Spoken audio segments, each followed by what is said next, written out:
Selanjutnya ini di luar topik, kejadian di Oh iya. Mandalika ya. Kejadian Mandalika kemarin ya, balapan MotoGP itu, di mana didatangkan pawang hujan agar tidak turun Oh iya. hujan dan supaya MotoGP terselenggara dengan baik. Yang pertama soalnya bagaimana Islam memandang perbuatan seperti itu, dan yang kedua apakah dalam Islam ada tuntunan memohon kepada Allah untuk tidak turun hujan ya, sebagaimana disyariatkan memohon agar turun hujan dengan sholat istisqa ya. Itu dua pertanyaannya, Ustaz. Ya, barakallahu fikum, alhamdulillah wassalatu wassalamu ala Rasulillah. Jadi kemusyrikan kok sampai bikin orang bingung, ini pertanda tauhid kita atau pertanda dakwah tauhid lemah atau dakwah tauhid tertekan ini. Makanya kesyirikan sampai akhirnya menjadi sebuah kebingungan seperti itu. Dalam Islam masalah hujan itu murni haknya Allah. Bahkan di dalam hadis riwayat Imam Bukhari dari Abdullah bin Mas'ud bahwasanya di antara kunci gaib, ini perkara gaib benar-benar murni gaib, itu salah satunya adalah al-ghaits, persoalan hujan. Jadi itu semuanya benar-benar untuk masalah hujan. Ini 5 hal ya, tidak saya jelaskan semua. Yang satu aja masalah ghaits, sebagaimana dikutip juga disampaikan Allah Subhanahu wa taala dalam banyak sekali ayat ya, seperti dalam surat Luqman ayat yang terakhir ya. Jadi masalah hujan ini yang bisa mengendalikan semuanya Allah. Dan saya sudah pernah menjelaskan bahwa ya sesuatu itu disebut Tuhan apabila memenuhi paling tidak ya 4 syarat. Ini ya. Yang pertama menciptakan, yang kedua memberi hidup, yang ketiga memberi rezeki, yang keempat mengatur jagat raya. Ini Tuhan. Kalau sampai ada yang mengklaim dari salah satu ini, berarti dia ini adalah merupakan ya mengaku sebagai tandingan-tandingan Tuhan. Itu adalah orang musyrik. Siapa yang berani mengaku ya mengambil hak atau mengklaim salah satu dari 4 hal ini. Ada yang mengklaim bisa ngasih rezeki, itu jelas musyrik. Ada yang mengklaim pencipta, musyrik. Ada yang mengklaim ngasih hidup mati, musyrik. Termasuk mengklaim pengatur jagat raya. Hujan ini semuanya benar-benar semuanya aturan dari Allah Subhanahu wa taala. Bahkan BMKG sekalipun kan juga nggak bisa nurunin hujan ya. Cuma bisa ngelaporin hujan ya. Seperti itu. Artinya mereka juga tidak bisa dan tidak kuasa menurunkan hujan. Afara'aitumul ma'alladzi tasrabun a antum anzaltumuhu minal muzni. Tahukah kalian, pernahkah kalian melihat air yang kalian minum? Apakah kalian bisa nurunkan sendiri dari langit? Amnahnul munzilun, ataukah kami yang menurunkannya? Lau nasya'u laja'alnahu ujaja. Seandainya kami mau, kami jadikan air itu turun dan rasanya pahit, nggak bisa kalian minum. Kalau latas turun, ya, dan kalian tidak mungkin lagi akan berterima kasih kalau seperti itu. Maka dari itu, berangkat dari situlah banyak sekali kasus-kasus terkait masalah hujan. Jadi hujan itu benar-benar sumbernya dari Allah, ya. Kalau ada orang mengaku pawang hujan yang mengendalikan hujan selain Allah, jelas ini orang musyrik satu. Karena dia mengikut atau mungkin dia itu merasa dan dia mengaku ikut mengatur jagat raya. Jagat raya ini semuanya adalah yudabbirul amro, itu semuanya urusan Allah Subhanahu wa taala. Manusia tidak boleh ikut campur sama sekali dan tidak mungkin bisa ikut campur. Makanya ada sebuah kisah Israiliyat, barangkali ini mungkin untuk kisah saja. Andai manusia itu mau ikut ngatur jagat raya emang bisa dan mampu, dan tidak akan mampu gitu ya. Suatu ketika Nabi Musa alaihissalam dikabarkan dalam sebuah Israiliyat, Nabi Musa berkata, wahai Tuhanku, ya, aku ingin ya memberi rezeki kepada makhluk-makhlukmu. Maka pada waktu itu Nabi Musa kemudian dipersilakan, silakan Musa, ayo kamu kasih makan makhluk hidupku yang ada di bumi. Nabi Musa kemudian pergi ke pinggir laut. Setelah itu Nabi Musa mau ngasih makan ikan, ya, bawanya mungkin barangkali cuma seember, dan ternyata ketika dilemparkan langsung ditelan sama ikan paus, dan itu pun belum kenyang. Itu semuanya yang ngasih rezeki memang Allah ya, sekali lagi Allah Subhanahu wa taala yang ngatur rezekinya begitu. Kalau manusia mau ikut ngatur laut aja itu loh susahnya, masya Allah, dan nggak bakalan mampu dan nggak bakalan kuat. Makanya hanya Allah yang bisa, termasuk urusan hujan. Makanya siapa yang menganggap ada yang bisa nurunin hujan, bisa menghentikan hujan, siapa yang menganggap ada selain Allah yang bisa begitu, maka itu musyrik. Termasuk pada hari kiamat nanti Dajjal akan juga datang membawa hujan. Siapa yang percaya bahwa hujan itu didatangi Dajjal juga musyrik hukumnya.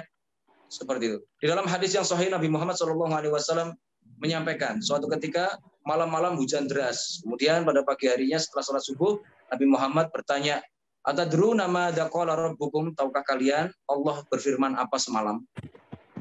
Asbaha min ibadi mu'minun bi wa kafirun bi. Pada pagi ini hambaku ada yang beriman, ada yang kafir. Adapun orang yang mengatakan mutir nabi fadlillahi wa rahmatihi, hujan ini adalah rahmat dan karunia dari Allah, maka itu mukmin. Tapi siapa yang mengatakan hujan ini akibat bintang-bintang, maka dia telah kafir. Berangkat dari sini, maka hujan, siapa yang mengklaim ya bisa ikut mengendalikan hujan, musyrik. Siapa yang percaya, ikutan musyrik juga. Ikutan musyrik. Seperti itu. Nah, terus apakah ada ritual-ritual untuk mindahkan hujan? Ada. Sebagaimana Nabi Muhammad SAW dalam hadis riwayat Imam Bukhari, ya, Nabi Muhammad SAW ketika mendapat pengaduan bahwa hujan tidak berhenti-berhenti sehingga akhirnya banyak sekali menelan korban materi dan imateri. Akhirnya Nabi Muhammad berdoa, Allahumma hawalaina wala alaina. Allahumma alal akam wa dhira wa butunil audiyah wa manabitis syajar. Ya Allah, hujanilah sekitar kami, jangan hujani kami. Ya Allah, hujanilah tempat-tempat tumbuhnya tumbuhan, gunung-gunung, bukit-bukit, dan juga tempat-tempat yang bermanfaat. Intinya dalam hal ini, Nabi Muhammad memindahkan hujan. Kata Anas bin Malik, saya lihat akhirnya langsung langit yang beberapa waktu mendung tiba-tiba pecah, muncul awan putih dan bercahaya terang. Artinya dalam hal ini barakallahu fikum, memindahkan hujan itu bisa, tapi mohonnya ke Allah, karena yang mengendalikan hujan itu adalah Allah. Seperti itu. Nah, untuk doanya itu tadi bukti bahwa kita itu tidak memindahkan hujan sendiri, tapi memindahkan hujan mohonnya kepada Allah. Seperti itu. Nah, kemudian yang selanjutnya, Nabi Muhammad juga kadang memindahkan sesuatu itu pakai doa, seperti Huma Madinah. Hadis tentang persoalan demam yang melanda umat Islam di Madinah. Kan dulu kan umat Islam itu tinggalnya di Mekah, lalu kemudian hijrah ke Madinah. Sampai di Madinah pada sakit dan demamnya ekstrim. Ya, perutnya gembung, kemudian badannya kuning, seperti itu. Akhirnya pada waktu itu Nabi Muhammad SAW berdoa, Allahumma barik lana fi madinatina wanqul humaha ilal Juffah. Ya Allah, berkahilah Madinah dan pindahkanlah penyakit demamnya itu ke daerah Juffah, sekitar 3 kiloan ya dari kota Madinah. Ini berarti memindahkannya bisa, tapi tetap karena yang berkuasa itu hanya Allah, maka kita juga memohonnya kepada Allah. Jadi kalau sampai ada yang merasa bisa mengendalikan jagat raya ini selain Allah, itu sudah musyrik. Siapa yang percaya berarti sudah kafir. Bahasa gampangnya, siapa yang mengklaim bisa memindahkan hujan, itu kita sebut namanya togut. Seperti itu. Dan siapa yang percaya berarti beriman kepada togut, sehingga dia dihukumi sebagai orang yang musyrik. Jadi tidak ada alasan lagi bagi umat Islam untuk percaya. Ya, bahkan seandainya benar pun kita tetap harus, ya, kadzabal munajjimun wa in shadaku. Bohong itu mereka itu, walaupun benar, kita tetap harus mengatakan bohong. Gitu, sekali lagi, karena hujan itu merupakan salah satu kunci gaib milik Allah semata dan tidak diberikan kepada siapapun. Bahkan seandainya besok Dajjal ja'a bil mator, datang membawa hujan sekalipun di saat musim kering, maka kita tidak boleh percaya dan beriman pada Dajjal. Ya, jadi artinya dalam hal ini, ya, apa yang terjadi di sana itu bukti bahwa Islam di Indonesia redup. Itu bukti bahwa Islam di Indonesia ini dakwah tauhidnya sangat kurang. Harusnya pemikiran-pemikiran yang penuh dengan klinik seperti itu sudah tidak laku.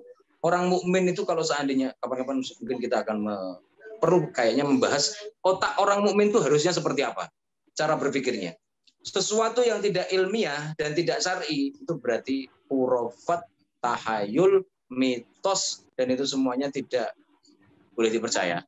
Begitu ya, termasuk istilah pawang hujan. Makanya kemarin kata BMKG bahwa apa yang terjadi itu bukan hujan berhenti, tapi memang hujan sudah waktunya berhenti karena memang diukur pakai titik-titik air itu memang itu sudah habis, hujannya cuma sejam gitu. Tapi orang lebih percaya kepada dukun, naudzubillah. Kata saya Muhammad bin Abdul Wahab, hal itu dikarenakan hati manusia itu lemah.